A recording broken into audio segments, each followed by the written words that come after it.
Di hadapan para pengungsi yang terdampak banjir bandang di Aceh Tamiang, Presiden Prabowo menyampaikan pesan agar tidak menebang pohon sembarangan.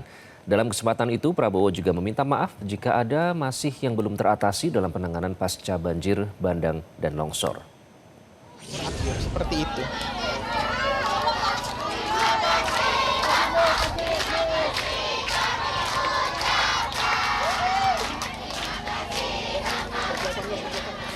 Sekitar pukul 10 lewat 20 menit waktu setempat, Prabowo tiba di Desa Sukajadi, Aceh Tamiang dan menyapa para pengungsi yang terdampak banjir bandang. Desa Sukajadi berada di dataran yang lebih rendah dari kawasan sekitarnya dan mengalami kerusakan berat akibat banjir bandang. Di posko pengungsian ini, Prabowo meminta maaf kepada warga jika masih belum maksimal memenuhi kebutuhan masyarakat terdampak, seraya meminta para korban untuk tabah dan meminta seluruh pihak tidak menebang pohon sembarangan. Per Desember 2024, data Walhi mencatat hilangnya 1,4 juta hektar hutan di Sumatera yang berkorelasi dengan banjir, melibatkan izin-izin industri seperti sawit dan tambang. Masih Jessica.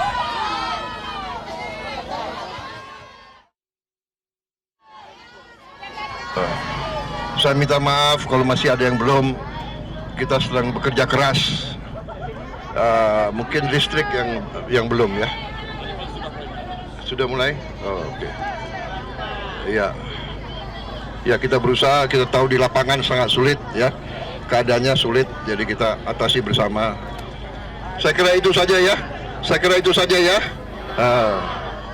Ya, mudah-mudahan kalian cepat pulih, cepat kembali, cepat normal. Kita sekarang harus waspada, hati-hati. Kita harus jaga lingkungan kita ya. Alam kita harus kita jaga. Kita tidak boleh tebang pohon sembarangan. Saya minta pemerintah daerah semua lebih waspada, lebih awasi ya. Kita jaga alam kita dengan sebaik-baiknya. Saya kira itu pesan saya ya, anak-anak yang tabah, yang semangat.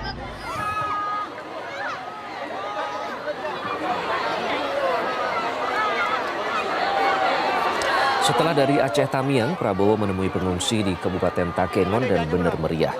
Warga yang mengungsi di Bener Meriah berharap Presiden Prabowo segera memperbaiki jembatan akses nasional yang terputus untuk membuka wilayah yang terisolasi di Bener Meriah dan Aceh Tengah.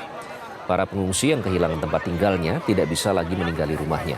Asalnya selain rusak dan terkikis longsor, rumah-rumah yang terdampak banjir kini dipenuhi tumpukan lumpur yang mengeras hingga menyulitkan warga untuk membersihkan dan membangun rumahnya kembali.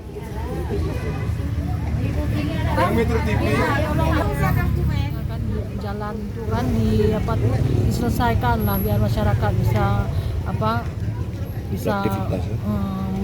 aktivitas kayak biasanya. Kalau di kan mau belanja pun kita susah kan, belanja akses jalan tertutup semua kan. Di kampung ibu seperti apa bencana? Kampung kami di Sukarami, jalan semua putus. Udah dibuat jembatan sama warga lah kan. Terus itu rumah nggak bisa duduk lagi kami karena longsornya terlalu dalam. Ketiadaan akses akibat putusnya jembatan membuat warga harus berjalan kaki menempuh jalur ekstrim. Seperti ruas jalur menuju Bener Meriah ini, orang dewasa hingga anak-anak harus melewati banyak titik longsor di sepanjang jalan di jalur XKKA Krunggekuh Bener Meriah demi mencari makan dan kebutuhan hidup lainnya. Pasalnya warga sudah kehabisan stok makanan di Takengon, Aceh Tengah. Jalur ini ditempuh dalam waktu hingga sekitar 5 jam akibat terputusnya jembatan, baik dari lintas nasional Biren Bener Meriah Takengon maupun arah XKKA Krunggekuh Bener Meriah.